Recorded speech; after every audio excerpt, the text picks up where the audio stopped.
Specific relief act 1963 1963 की धारा 12 के बारे में हम अध्ययन कर रहे हैं, जो आती है भाग 2 और अध्याय 2 के अंतर्गत।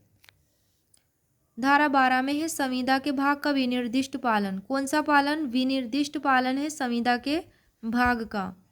और इसमें है 4 उपधाराएं दी गई हैं इसमें, और एक स्पष्टीकरण भी है।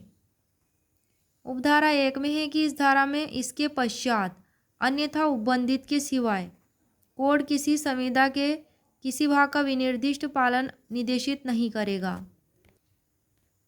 उपधारा 2 कहती है कि जहां किसी संविदा का कोई पक्षकार उसमें के उसके संपूर्ण भाग का पालन करने में असमर्थ हो, किंतु वो भाग जो अपालित रह जाना है मूल्य में पूरे भाग के अनुपात में बहुत कम हो और धन के रूप में प्रतिकर हो सकता है, तो कोड दोनों में से किसी पक्षकार के वाद पर संविदा का उतना विनिर्दिष्ट पालन करने का निर्देश दे सकेगा जितना पालन किया जा सकता है, और कमी के लिए धन के रूप में प्रतिकर अधिनिर्णित कर सकेगा।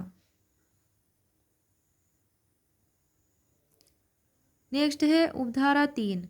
जहाँ किसी संविदा का कोई पक्षकार उसमें के उसके संपूर्ण भाग का पालन करने में समर्थ नहीं हो वह, और वह भाग जो अपालित रह जाना है उसके भाग का पालन नहीं होता है, तो क्लोज क में है संपूर्ण का कोई प्रचुर भाग हो यद्यपि धन के रूप में प्रतिकर हो सकता है, यानी कि कंपेंसेशन के रूप में। क्लोज ख में है धन के रूप में प्रतिकर नहीं हो सकता हो, तो वह विनिर्दिष्ट पालन के लिए कोई डिक्री प्राप्त करने का हकदार नहीं है। कब नहीं है वह विनिर्दिष्ट पालन के लिए कोई डिक्री प्राप्त करने का हकदार? तो इसमें दिया हुआ है कि जहाँ किसी संविदा का कोई पक्षकार उसके संपूर्ण भाग का पालन करने में असमर्थ है और वह भाग जो अपालित रह जाना है, तो संपूर्ण का कोई प्रचुर भाग हो यद्यपि धन के रूप में प्रतिकर हो सकता हो, धन के रूप में प्रतिकर नहीं हो सकता हो तब, किंतु कोड दूसरे पक्षकार के वाद पर व्यतिक्रम करने वाले पक्षकार को संविदा के उतने भाग का विनिर्दिष्टतः पालन करने का निर्देश दे सकेगा जितना वह पालन कर सकता है, यदि दूसरा पक्षकार फर्स्ट पॉइंट में है कि खंड क के अधीन आने वाली किसी दशा में उस भाग के जो अपालित रह जाना है प्रतिफल घटाकर संविदा के संपूर्ण के लिए करारित प्रतिफल दे या दे चुका हो, और खंड ख के अधीन यानी कि इसके अधीन आने वाली किसी दशा में बिना किसी कमी के संविदा के संपूर्ण के लिए प्रतिफल दे या दे चुका हो।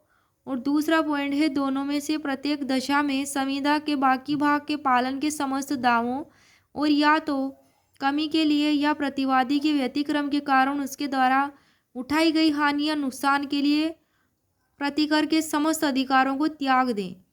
उपधारा 4। जब किसी संविदा का कोई भाग जो उसके स्वयं के द्वारा लिया जाए का विनिर्दिष्टतः पालन किया जा सकता है और किया ही जाना चाहिए, उसी संविदा के अन्य भाग जिसका विनिर्दिष्टतः पालन नहीं किया जा सकता या किया ही नहीं जाना चाहिए से पृथक स्वतंत्र आधार पर खड़ा हो, तो न्यायालय पूर्ववर्ती भाग के विनिर्दिष्ट पालन का निर्देश दे सकेगा। किसका निर्देश दे सकेगा? पूर्ववर्ती भाग के विनिर्दिष्ट पालन का निर्देश।